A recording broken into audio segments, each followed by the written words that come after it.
Bulldozer તો ચાલશે જ, આમ થશે જ તેમ થશે જ. મોકલભાઈ તારું બુલડોઝર ગોંડલમાં જો તારામાં તારા બુલડોઝરમાં દમ હોય તો.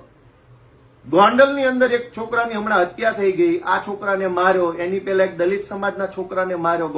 મિત્રો હવે તો તૈયાર થઈ જ ગયા છે. ગોપાલભાઈ ઇટાલિયા એવું કહી રહ્યા છે, મોકલભાઈ ગોંડલમાં તારા જો બુલડોઝર વાળા આવી જાય, અને એની એવું એક્ટિંગ પણ કરી કે બુલડોઝર તો હાલશે. મિત્રો સોરી, એવી એક્ટિંગ ગોપાલભાઈ કરી છે. તો ચાલો એ ગોપાલભાઈનો વિડીયો તો તમે જોઈ લીધો, અને વિડીયોની ઉપર એવું કીધું છે કે હવે જો તારામાં તેવડ હોય તો મોકલ, હવે તારા બુલડોઝરવાળા એટલે કે ભાજપવાળા જે પક્ષ છે તેને ગોપાલભાઈ ઇટાલિયાએ પડકાર ફેંક્યો છે.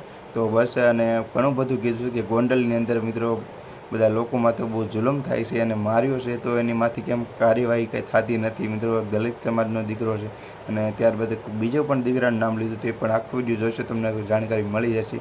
તો હવે કે મોકલ ક્યાં ગયો કે બધું, અને જોરદાર તેના વિડીયો આખા વાયરલ થઈ રહ્યા છે. અને ગોપાલભાઈ ઇટાલિયા વિસાવદરની અંદર જીતી ગયા બહુમતથી, તો તેના બધા વિડીયો વાયરલ થાય છે. તમે બધા સૌ કોઈ જોવો છો તો હા એકદમ આ વિડીયો નવો છે મિત્રો, તો સબસ્ક્રાઈબ કરો.